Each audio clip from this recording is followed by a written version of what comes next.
Okay, so in this video, I want to talk about why the iPad 9 might be the best iPad to buy out of that whole lineup of iPads. Let's go ahead and talk about it. Now, first things first, if you are able to look past that old design that we have on the iPad 9, right? The old look that we have here, and keep an open mind here, you might just agree with me by the end of the video that this is actually the only iPad that most people should go for. Let's start off with the price, right? So if you were to pick up this guy, it's supposed to be budget. It's considered to be a budget tablet. $330 for this guy here, and that's the regular price, so that's retail, right? As of now, I believe Walmart has it at $310. But anyway, so it's $330, and then if you want to go ahead and add a stylus to it, that would run you $100, an additional $100, so you're looking at about $430 for that package. So we do call it budget, but that may actually be subjective. Some people might not think, you know, it is as budget as we say. But anyway, so going past that, one of the key things about the iPad 9 is the performance, right?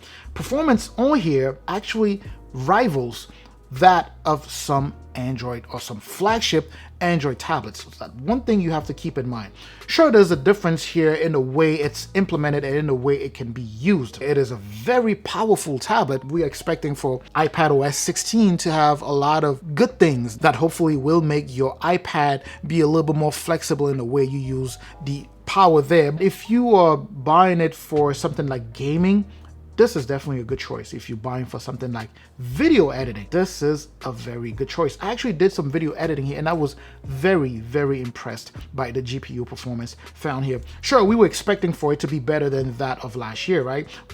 Apple actually announced that the GPU performance here was pushed up, I think, up to like 30%. I could be wrong. I think it was 30% just overall better than what was dropped last year. And when I was editing and rendering the videos that I was testing the tablet with, I was so impressed by that. So if you are the type that's buying this tablet to use it in a very focused way, oh yeah, you'll be in for a treat. Anyway, so the next thing that I want to highlight here is that the camera, the front-facing camera here, has been updated to essentially be at the same level as what you have on the new iPad Air, the new iPad Pro, and all that good stuff, because it does support center stage. Sure, with the iPad Pro, you might have, you know, a couple of additional stuff, but the whole idea is there, right? You have a 12 megapixel ultra wide camera that pans out more, like zooms out. It zooms out to let more people in, or if you are by yourself in the shot and you move in a lot, then it will also recalibrate and adjust to keep you within the shot. That is such a key feature, one of the latest updates that Apple implemented on its new tablet lineups, and it's available on this old looking tablet, right? So it's an old looking tablet, but it's very new on the inside. Of course, that performance, you know, it is powered by the A13 Bionic chip, which is the same chip you find on the iPhone 11. And you remember that that phone, of course, is very, very powerful. Now, everything else remains the same, right? On the back here, you have that 8 megapixel camera. It's not great, at least nothing comparable to what you have on the front there. Yeah. Ironically, generally, you would have the better camera on the back, which would be your main camera, because you're taking pictures, and then you have your worst camera on the front. But in this case, it's the other way around, simply because we are living in interesting times, right? We do a lot of video calling and all that good stuff, meetings. So with this tablet, you're able to do all of that. Now, here's another good thing about picking up an iPad 9. Apple will support this tablet for up to 5 years, if not more, right? We see some of the tablets that are being supported close to, we're thinking more like 6 years, but minimum 5 years of Apple support. That's another thing that you need to keep in mind there. Now, the next thing I want to highlight here is that it does have Touch ID, which is, of course, one of my favorite features about Apple, well, at least previous Apple devices.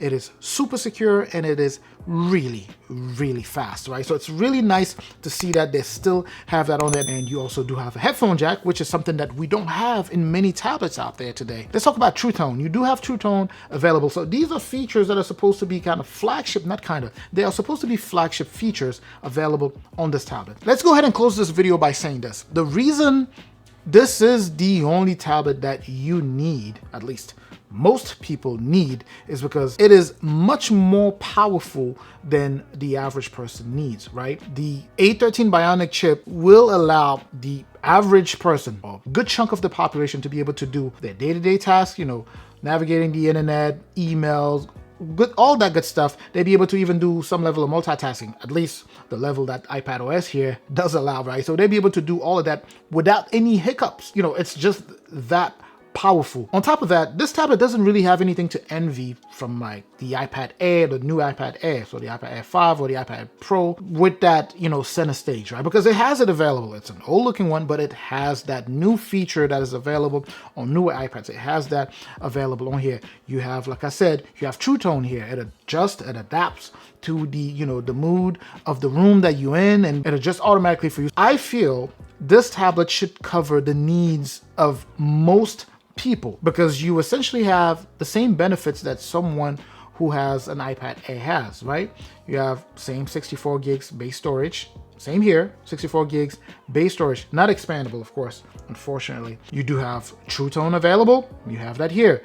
You have center stage available, right there. You have 5 years of support, same stuff across all of the other tablets. It's an IPS or a Retina IPS display, like Apple likes to call it. Available on here also. It supports an Apple Pencil, which has a very silly way of charging, but it does support Pencil, kind of a native pencil, so you can take down notes here without any issues. You can draw, all of that good stuff. It is a complete tablet. It's good for gaming, great GPU performance, like I said. Now, that doesn't mean it's a perfect tablet. I'm just saying that it feels like the perfect one to pick out of that long list of tablets that, you know, Apple, well, that list of tablets that Apple has, because the other ones are really not cheap. They are very expensive. If you're trying to pick up an iPad Air, you're looking at $600. So 64 gigs of internal storage. And the upgrade from here is just that you're going to get, you know, that M1 chip. But if you're an average person, I don't see too many things that you'll be able to do there that you wouldn't be able to do here if you're an average person, right? So if you're looking at video rendering, right? So I don't know, maybe extra, however long it's supposed to be. So again, my take is that this is the one to go for, especially if you're looking for something, you know, you're trying to save some money, you're trying to get the best bang for your buck. This is the one for it.